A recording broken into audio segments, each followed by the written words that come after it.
네, 안녕하세요. 강 팀장 보고서입니다. 이번 시간에는 소액 진료비, 그러니까 적게 나온 진료비 같은 경우에 실비 청구를 하려면 어떻게 되나 실제 서류를 예시를 들어서 한번 알아보겠습니다. 애매한 진료비는 어떻게 청구를 해야 되냐. 뭐 10,000원이든 100,000원이든지 간에 청구해서 받을 돈이 있다면은 당연히 청구를 해서 받아야 되죠. 그건 나의 권리니까. 근데 이제 청구를 해도 얼마 안 나오는 경우들이 있죠. 그래서 청구에 들어가는 어떤 서류 발급 비용, 서류 비용이 있고, 그 다음에 뭐 교통비라든지, 그리고 이제 시간 들어가는 걸 감안하면 별로 이익이 안 되는 경우도 발생할 수가 있습니다. 그래서 본인 부담금은 어쩔 수가 없죠. 내가 그 가입한 의료실비대로 나오는 거니까. 근데 서류 비용은 상황에 따라서는 최대한 줄여볼 수도 있고, 뭐 무료 서류로도 나갈 수도 있다는 거죠. 사실상 일반적인 실비 청구에 진단서가 필요하진 않거든요. 왜냐면은 보험회사가 이제 실비 청구만 놓고 봤을 때 보험회사가 보려고 하는 거는 무슨 치료를 왜 받았느냐를 보려는 거지, 무슨 서류냐, 이게 진단서냐 초진 차트냐 이런 걸 보는 건 아니거든요. 진단서가 필요한 경우는 어떤 경우냐면 확진 여부를 반드시 확인해야 될 때, 요런 때가 아니면은 어지간하면 간단한 서류로 왜 갔는지를 다 증빙을 할 수 있다는 거죠. 그래서 보험회사의 어떤 그 소액 진료비 처리 지침이라는 게 있는데, 서류 비용에 들어가는 비용을 조금 줄여보자, 이런 취지로 이제 말씀을 드립니다. 그래서 이제 보험사에서 배포한 내용을 보면은 병원에서 질병분류기호가 기재된 처방전을 꼭 받아라 이렇게 돼 있는데, 이거는 이제 처방전 환자 보관용을 얘기를 합니다. 근데 이제 질병분류기호가 중요한 거죠. 여기서 중요한 거는 환자 보관용이라는 게 중요한 게 아니라 질병분류기호가 중요한 거거든요. 그래서 왜 갔는지, 무슨 증상으로 가서 치료를 받았는지를 보려고 하는 때 이제 이게 필요한데, 왜 그럼 보험회사가 왜 처방전을 얘기를 했냐? 이게 무료 서류라서 그래요. 그래서 간단한 실비 청구, 뭐 감기라든지 뭐 일반적인 경우에는 어지간하면 처방전 환자 보관용으로 왜 갔는지를 질병분류 기호로 증빙을 할 수 있다라는 거죠. 그리고 이제 두 가지, 기본적으로는 외래 영수증하고 진료비 세부 내역서는 반드시 필요하죠. 그래서 이 두 가지는 의무적으로 필요하고, 거기에 왜 갔는지를 증명하기 위해서 처방전 환자 보관용이 필요하다, 이렇게 말씀드릴 수가 있습니다. 처방전은 많이들 받아보셨기 때문에 어떻게 생긴지는 다 아실 거예요. 이렇게 생겼는데 윗부분에 또는 이런 쪽에 환자 보관용이라고 써 있습니다. 그래서 환자 보관용은 약국 제출하는 약국 제출용하고는 다르게 이제 일종의 사본이라고 생각을 하시면 되고, 여기에 이런 식으로 질병 분류 기호가 들어가 있습니다. 그래서 요걸 가지고 무슨 치료를 받았나, 요거를 이제 유출을 할 수가 있는 거죠. 그런데 처방전이 없다면, 그러니까는 내가 오늘 처방받은 약이 없이 진료만 받았다면 어떻게 되냐? 그럼 처방전 환자 보관용이 없잖아요. 그런 경우에는 진료 기록지, 초진 차트 이런 것들을 이제 받아야 됩니다. 초진 진료 기록지라고도 하고 의무 기록 사본이라고도 하는데, 그래서 내가 무슨 사유로 치료를 받았는지를 증빙할 때 이걸 쓸 수가 있다는 거죠. 그래서 진료 기록지라고 돼 있지만 초진 차트는 사실 이런 기록들의 첫 부분을 얘기를 하는 거거든요. 그래서 초진 차트라고 얘기를 하시면 되고, 요거는 제 건데, 여기에 보면은 10월 17일에 TA, 그러니까 트래픽 액시던트, 교통사고가 났다. 그러니까 교통사고가 원인이 되는 거죠. 그래서 상해라는 것을 알 수가 있고, 병원에 따라서는 이렇게 초진 차트에 상병 코드를 같이 넣어주기도 해요. 그래서 이제 이런 게 안 들어가 있다 하더라도 이렇게 문장으로 의사가 부위라든지 증상이 정도라든지 이런 것들을 기재해 놓고 있으면 이걸로 치료를 받았구나라는 거를 증빙할 수 있습니다. 간단한 실비 같은 경우에는 그럴 수 있습니다. 물론 이제 입원이나 수술 같은 경우는 추가적으로 더 서류가 필요한 거죠. 초진 차트도 안 되면 진료 확인서로 내면 되는데, 어지간하면 거기에도 병명이랑 그다음에 질병분류 코드를 넣어주는 편입니다. 그런데 이제 병원에 따라서는, 특히 이제 종합병원 같은 경우에는 이런 이유를, 사유나 코드를 안 넣어주는 그런 병원도 있어요. 그냥 며칠에 병원 왔다 이런 내용만 들어있는 경우도 있는데, 그런 경우에는 사실 이 진료 확인서가 필요가 없죠. 그럴 때는 당연히 초진 차트로 달라고 하셔야 됩니다.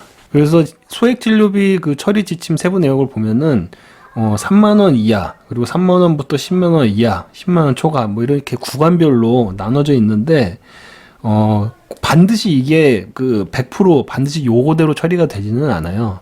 그러니까 일반적으로 그냥 3만 원 이하 작은 금액 같은 경우는 공통 서류가 이제 영수증하고 진료비 세부 내역서 이 두 가지를 얘기하는 건데, 이 두 가지만 가지고도 뭐 1, 2, 3만 원까지는 처리해 주겠다라는 거지만 경우에 따라서는 처방전이라든지 뭐 초진 차트라든지 이런 것들을 달라고 하는 경우들이 분명히 있어요. 그리고 10만 원이 넘었다 하더라도 이런 뭐 진료 차트가 없어도 처방전 환자 보관용으로도 사유를 내원 경위를 증명할 수 있습니다. 그러다 보니까 어지간하면은 기본적으로 서류를 다 준비하는 게 좋습니다. 왜냐면은 기껏 준비했는데 다시 갔다 오라 그러면 짜증나잖아요. 또 그걸 매번 내가 판단하기가 좀 어려운 상황이 있을 수 있고 하니까 그냥 무료 서류나 아주 저렴한 서류 같은 경우는 뭐 금액이 얼마 나왔든 그냥 한 번에 다시 이제 병원 원리를 안 만들기 위해서 떼는 게 좋습니다.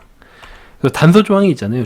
추가적인 심사가 필요한 경우에는 추가 서류를 요청할 수 있다 이렇게 돼 있잖아요. 그래서 확진 여부가 반드시 필요한 경우, 보통은 이제 골절 진단비 같은 거를 뭐 다쳐서 골절이 됐을 때 이걸 실비랑 같이 청구하는 경우가 많잖아요. 그래서 이런 경우에는 골절 진단비 같은 경우는 골절의 확진을 확인해야 보험금이 나가기 때문에 추가적으로 서류를 더 달라고 할 수 있습니다. 그래서 치료 사유나 내원 사유 같은 확인이 필요한 경우, 그 다음에 좀 더 구체적인 사유를 확인할 필요가 있다라고 하는 경우에는 서류를 더 달라고 할 수가 있거든요. 그래서 보험사는 이런저런 이유로 서류를 달라고 할 수가 있어요. 그리고 단서 조항도 그렇게 다 해놨고, 그래서 매번 서류를 필요한지 여부를 확인하기 어렵기 때문에 기본적인 서류는 자동적으로 준비하는 것이 정신건강에 이롭습니다. 이렇게 말씀드릴 수가 있죠. 그래서 이제 영수증 같은 경우는 어떻게 생겼냐면은 이게 이제 그 카드 전표를 얘기를 하는 건 아니죠, 당연히. 요거를 이제 작은 병원에서는 안 주는 경우도 있는데 영수증 달라고 하면 줍니다. 그래서 영수증을 통해서 보고자 하는 거는 뭐 여러 가지 정보가 있지만 급여하고 비급여를 나눠서 보려는 거예요. 그래서 비급여가 얼마나 이제 포함이 되어 있는지 이런 것들을 이제 보려고 하는 건데, 진료비 세부 내역서 같은 경우는 이런 비급여 내용의 실제 항목이 뭐냐를 이제 판단을 하려는 거고, 이 실제 비급여가 각각 얼마씩 잡혀 있는지 도수 치료하고 뭐 체중교포 이렇게 돼 있잖아요. 요 진료 세부 내역서 경우에는. 그래서 의료실비마다 그 비급여의 처리 방침이 다른 경우가 있어요. 그 가입한 시기에 따라서 어떤 시기에는 90%, 어떤 시기에는 80%, 어떤 시기에는 70%를 해주는 비급여들이 껴있기 때문에 내가 가입한 의료실비에 따라서 계산이 달라집니다. 그래서 그런 것들을 확인하고 본인 부담금 내지는 보장 한도를 이제 책정을 해서 계산을 하기 위해서 진료비 세부 내역서를 달라고 하는 건데, 이 진료비 세부 내역서는 거꾸로 얘기하면 비급여가 전혀 없으면은 이 서류를 안 내도 되기는 해요. 근데 이제 문제는 내가 낸 결제한 금액 뭐 5만 원, 10만 원 결제했다 그러면 거기에 비급여가 껴있는지 아닌지를 내가 매번 확인하기가 좀 어려울 수 있잖아요.